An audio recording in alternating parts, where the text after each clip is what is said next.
नमस्कार मित्रांनो, केंद्र सरकारने आयुष्यमान भारत योजनेच्या नियमांमध्ये बदल केल्याचा मोठा निर्णय काल केंद्रीय मंत्रिमंडळाच्या बैठकीमध्ये 70 वर्षापेक्षा जास्त वय असणाऱ्या सर्व नागरिकांना आयुष्यमान भारत योजनेमध्ये समाविष्ट करण्याचा निर्णय काल घेण्यात आलेला आहे। आणि याशिवाय मंत्रिमंडळाच्या बैठकीमध्ये अनेक महत्त्वाचे देखील निर्णय घेण्यात आले।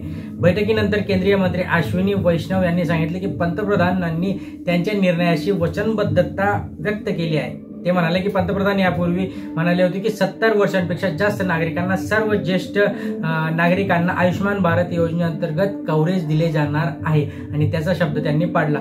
सविस्तरमध्ये जाणून घेणार आहे। अजून चॅनलला सबस्क्राइब केलं नसेल सबस्क्राइब करा, लाईक करा, ओके, म्हणजे महत्त्वपूर्ण अपडेट तुम्हाला मिळत राहतील।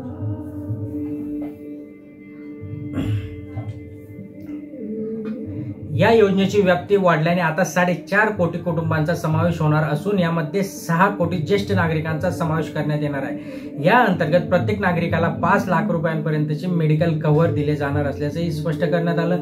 आतापर्यंत 70 वर्षापर्यंतचे ज्येष्ठ नागरिक या योजनेच्या कक्षेत होते। या योजनेअंतर्गत 55 कोटी लाभार्थ्यांना लाभ मिळाला आहे।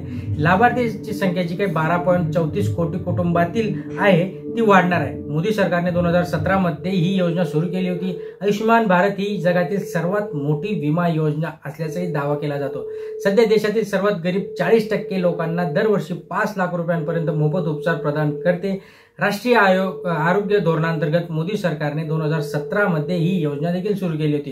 पश्चिम बंगालमध्ये अनेक राज्ये ही योजना स्वीकारण्यात नकार देत होते, मात्र आता त्यांनी स्वतः ही योजना स्वीकारल्याचे स्पष्ट झाले। या योजनेअंतर्गत देशातील निवडक सरकारी आणि खासगी रुग्णालयांमध्ये उपचार करता येतात। या योजनेअंतर्गत प्रवेशाच्या 10 दिवस आधी आणि नंतरच्या 10